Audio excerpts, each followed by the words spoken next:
Welcome back to Sailing Jibsea, where the wind is against us, the waves are crashing over the bow, and the decks are salty. We're clawing ourselves out of Port Everglades Inlet in Fort Lauderdale. Hurricane season is just around the corner, so we're making our way north up the east coast.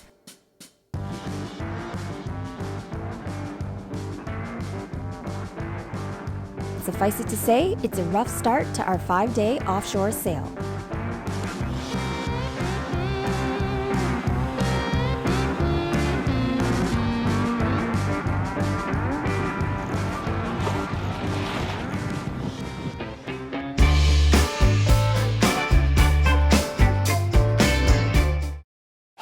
Ass-kickingly rough out there, and like I've never felt sick before, and maybe it's because I had a coffee and I didn't eat anything.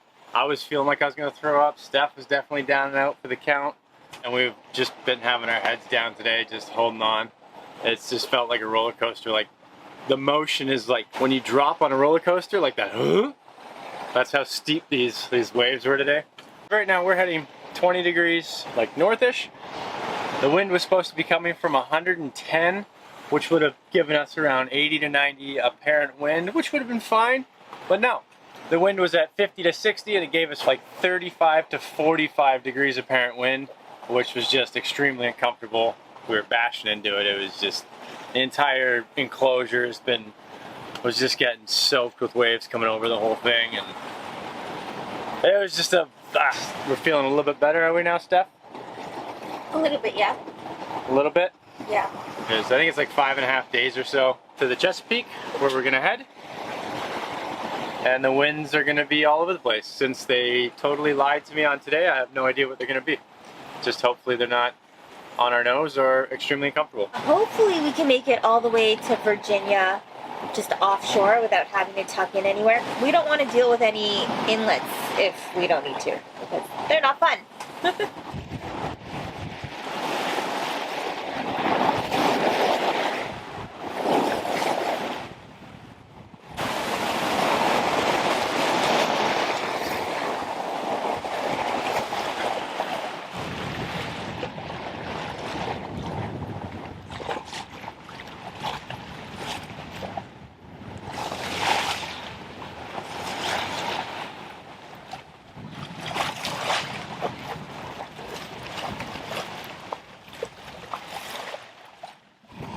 Well, today's a lot calmer. Motored a little bit last night and a little bit this morning.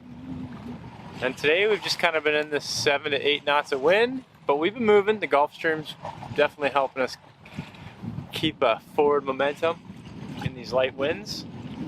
We get little bursts every so often. We'll like fly at and be like 6 knots, 7 knots. It's awesome. But then we slow down. This time of the day on a boat is very difficult. It's when the sun gets to about here, and then it kind of reflects off the water and then back into the cockpit, and then you just get burnt. That's her favorite spot. Hey. If you're wondering what I was wearing around my neck, it's this, the Ranvoo Aice Lite portable neck air conditioner. Ranvoo sent this to us, and I was very excited to try it out because you guys know that we don't use air conditioning like ever, and it can get pretty warm down below, especially when the engine's going. So it is very nicely made. Like you could tell there are good quality materials. It's well designed, it's sleek, it's light, it's ergonomically designed. It's got the little split in the back center here. It's got semiconductors that give full coverage, ducts up top here that blow upwards, ducts down below that blow downwards, as well as my favorite part, which is this cooling plate here, or heating. It does have a heat mode, which would be nice if we decide to head up to colder climates and sail those waters again. You guys know that we were struggling with heat when we were sailing the Faroe Islands and Scotland. The Aice Lite 3 has up to 24 hours of standby time, supporting usage while it's charging. It's multi-purpose with 3 levels of heat, fan, and cooling, as well as an AI temperature regulation that you can control on the fan itself or on the Ranvoo app. So when I put this on, it's light, the weight is evenly distributed, there's no like neck strain or issues with turning at all. I would say it works best when in lighter to moderate temperatures, doing light to moderate activities. Because if I was dripping in South Florida heat like we were a few days ago and just already dying, I don't think that for me personally, the amount of air and cooling in this would cool me down to like a comfort level. But in lighter or moderate conditions, this works great to just give me the extra little bit of comfort that I'm all about. If you want to learn more or get your hands on an Aice Lite 3 of your own, I'll pop the link in the description box below.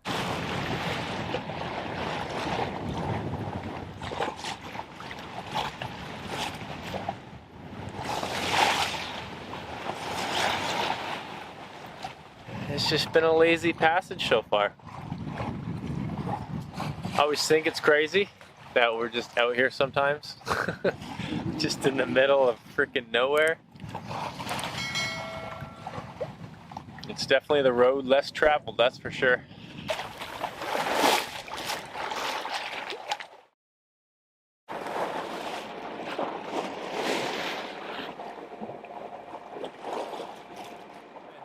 Our speed transducer is all bunged up, so it hasn't been working. And the propeller doesn't feel like it's feathering as it should, so I'm gonna go check that too.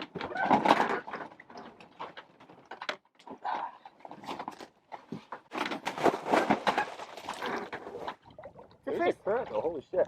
Yeah, be careful. There's no wind right now. We've got like 3 knots. We motored all night. And the seas are fairly flat. So you guys have a little emergency line there a little leash to hold on to.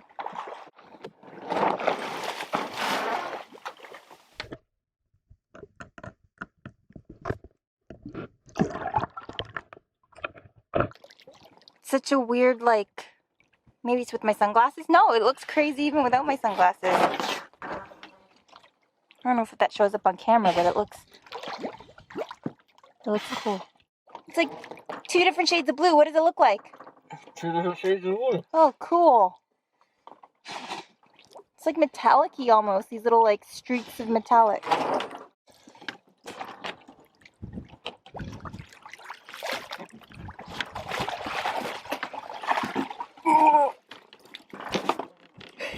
So muscle up. You little fishy. So muscle up and a half. That must have been refreshing. Nice little morning swim. So literally as soon as you jumped in, I said, okay, now that we have the line in the water, make sure nobody turns on the motor. And then what does somebody do? I turn on the motor and now it's stuck in the pool. It actually sheared half the line off. Like the emergency line that he had there. It came up, but it was half broken. Ay, ay, ay. Dumb bummer move. I was like, what did I just say? Hopefully I can just it's like an easy, not like a... Yeah. Yeah, because you didn't rev very high or anything. Oh, silly bear. He's all showered and everything. Yeah, see how short that line is now?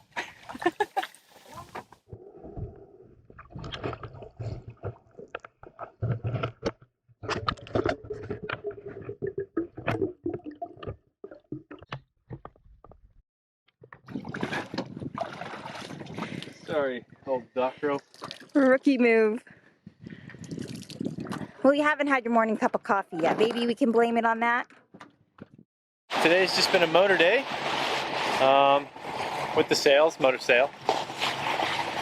But like 5 to 6 knots. We've had a bit of current against us most of the day, which is weird.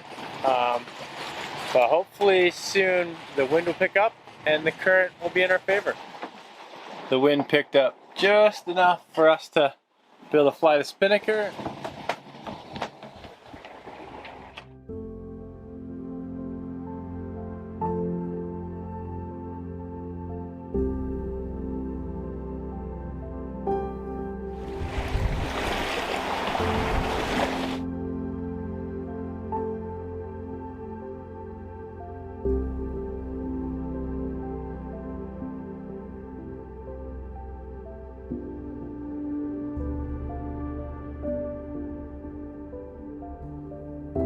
As the winds picked up and veered more downwind, which means behind us, we did a sail change from the Aice to wing on wing with our head sail and our mainsail. Overall, this was a pleasant sailing day.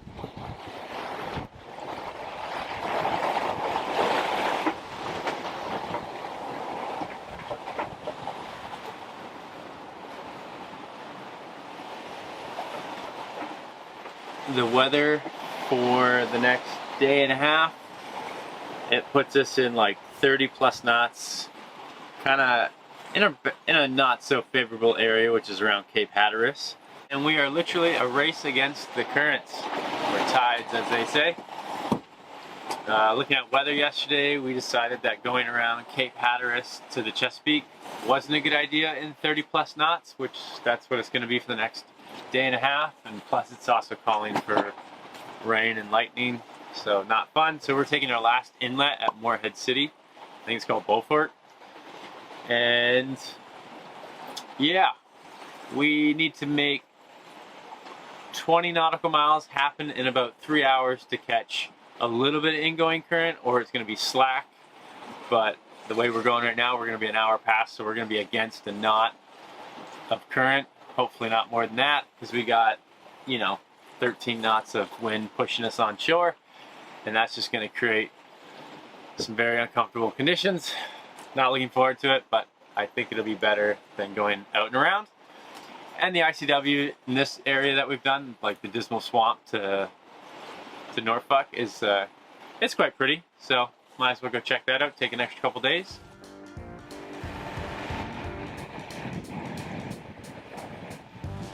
As you saw in the beginning of this episode, inlets can be quite intense, so we had full concentration while motor sailing into Beaufort Inlet in North Carolina.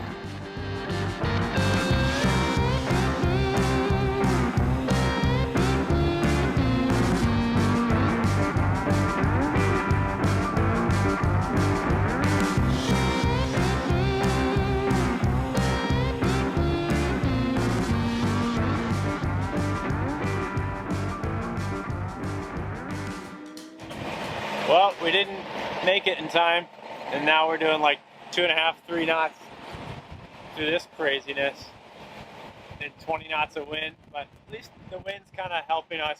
We got the sails out. The wind's definitely helping us. If we were just motoring right now, we'd be like standstill. We're getting there.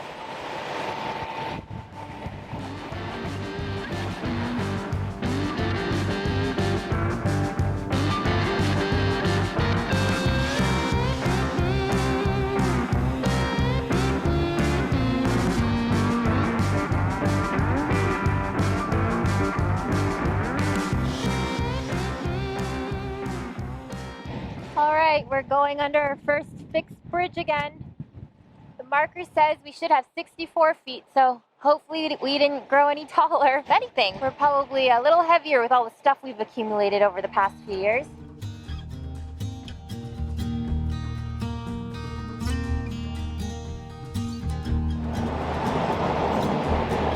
Yeah. Woo!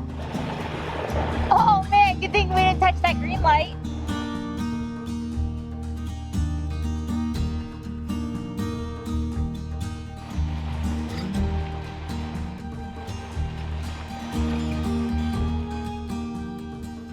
Like that, we're in the ICW. Just had to get through that bit of terror at the inlet, but now we're in the ICW. I have this I don't know, this super warm fuzziness feel all around me. It sounds super ridiculous, but let's get on course here. It's just coming in here, like the air. There's pine, the air feels like warm and cozy, the smells are just awesome. And it's kind of like taking a highway.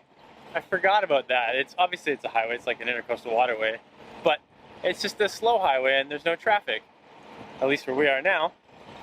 And it's like a moving picture at 6 knots. You just watch life pass you by and just take it in. People are camping. People are doing yard work, people are building decks. I don't know, it's just like, I absolutely love it. This section I remember I enjoyed quite a lot. because it's more remote. Love it. It's beautiful. Funny because when we were sitting in the Bahamas, knowing that we were going to be heading up the ICW, Travis was absolutely dreading it. Like, was not looking forward to it, all down in the dumps about it. And I was telling him, like, no, like, just try to think about it positively.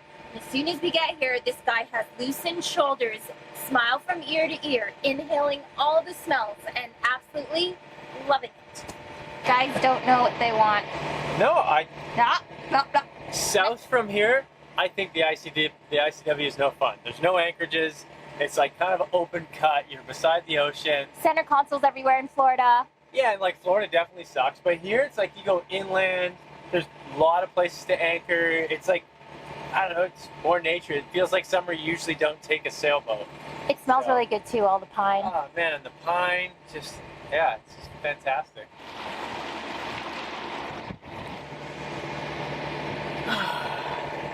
Love it. He loves it. I love it. I actually think this is the only bit of ICW you really need to do. It's from Norfolk to Moorhead or Motorhead City. Moorhead City? Or Moorhead City, and that's all. The rest, who cares? This is it right here.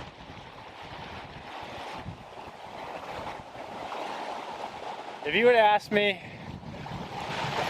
3.5-ish years ago when we first did the ICW that I would fly a spinnaker in it, I would have said absolutely not, because we didn't even like to sail anywhere in the ICW. We wouldn't even put up our head sail because we were just so foreign to us. Look at us now. We were gonna stop over here for the night, but we just had winds, so might as well take it to get across this little kind of lake area versus motoring it all day tomorrow. So it's another 4 hours, I think, till we get to a decent little anchorage.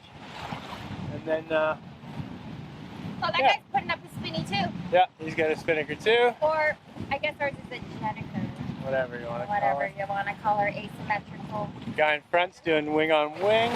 And what were we saying? You really like how this reminds you of the Bahamas? Oh yeah, that's shallow depth, eh? That shallow depth and beautiful colors.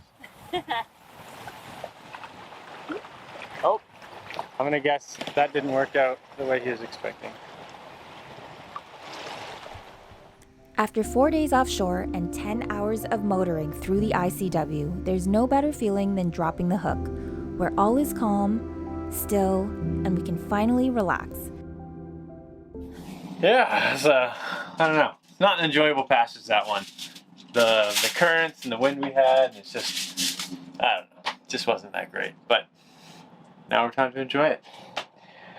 I'm gonna make a nice pork tenderloin on the barbecue, and we're just gonna relax. I think Steph's doing some editing.